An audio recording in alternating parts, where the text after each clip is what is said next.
You knew Jamie Ginn. I did. Not well, but we used to talk every few weeks or so.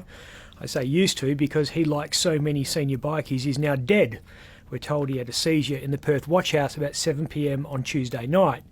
Was there after being picked up for firearms and drug offences. What was he like? I reckon there are three types of bikies.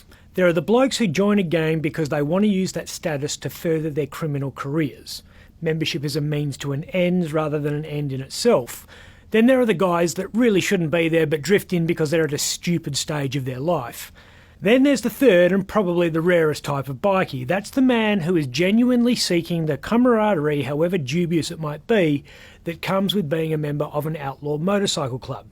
People who like the idea of knowing someone has their back. Jamie Ginn, I think, was the third type. How'd you get to know him? First time we spoke was after this went to air on March 1. There aren't many clear images of Band-Aid Boy and his mates displaying their gang tats in the lead up to the cops handing over the paperwork. What did he say? He said, "It's Band-Aid Boy here, I have a bone to pick with you." He was pissed off with this crack, the latter of which has defected from the Rebels to a new gang called Johnson & Johnson. It was a throwaway line, but Jamie hated the use of the word defection. He stressed that he was a one-club man. I said fair enough, and from that point on he would send the occasional text commenting about certain things in the news. So no code of silence. Look, the Rebels have never strictly adhered to the old bikie codes of conduct. You couldn't shut Alex Vella up.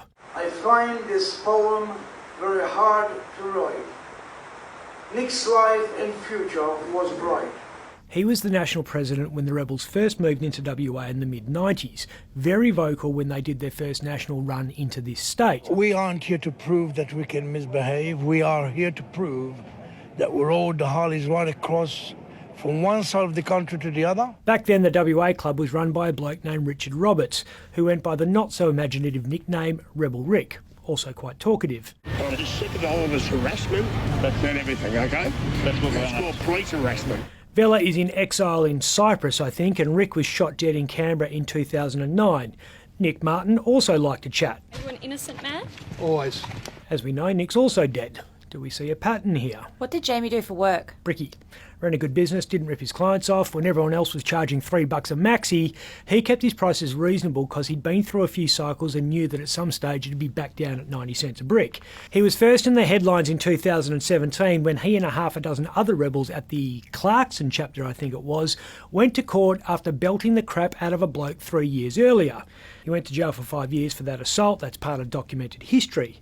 What's not on the historical record is that when Jamie came out, he really didn't like Nick Martin. He, like many other senior Rebs, knew Martin was ripping off the club. Jamie had laid bricks at Martin's new house. I think it was in Lansdale, but I'm not sure. He was one of many rebels who worked on that home, but one of the few who actually got paid in full. He also clashed with Martin over a young bloke who wanted to leave the Rebs to pursue a sporting career.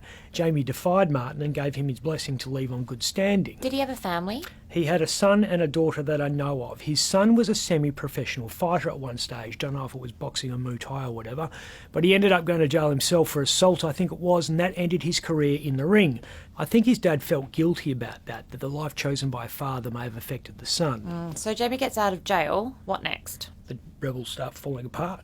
Nick Martin ends up dead. The cops are all over the club targeting senior leadership. Jamie was about the last man standing there for a while. He knew the cops were targeting him because of that. The cops are hammering Jamie because they reckon if they take him down, there's a chance the whole Rebels Outlaw Motorcycle Club in WA will become a total rebel that couldn't organise a club picnic, let alone a club run. He was the highest profile charge at Rendezvous in Scarborough when the police gate crashed that poolside party. That really pissed him off. Where's the war on pedophiles and the war on government corruption? We no longer live in a free country. We're what we want, we can't hang around if we want. This system. We're here to stay. Things changed for Jamie in May of this year. He started getting paranoid. He was convinced that he was being followed everywhere all the time. Probably was. Yeah, just because you're paranoid doesn't mean they're not out to get you. This was different though. He believed Waypole was using shadowy private contractors to tail him on the road 30 vehicles at a time. He thought drones the size of cars were tracking him in the sky, claimed they could travel at 230 kilometres an hour. That's footage he took on his camera of what he thought was a drone following his car. and that was shot from his backyard. He sounded delusional. He was worried that he sounded delusional. He was so concerned about hidden cameras in his house, he started taking screws out of his furniture to inspect them. So what happened in the watch house? Cops say it's natural causes, a seizure. Quite likely that was the case. Jamie was juiced up, and that's never great for long-term health. He had been unwell in the days leading up to Tuesday, but I don't think he went and saw a doctor, probably because he didn't trust anyone. The key question at the coronial inquest, which must be held because he was in police custody when he died, is what happened during the arrest that preceded his incarceration. Chances are it was by the book, and Jamie Ginn was going to die that night whether he was in a police watch house or at home watching TV on the couch. I'm Ben Harvey.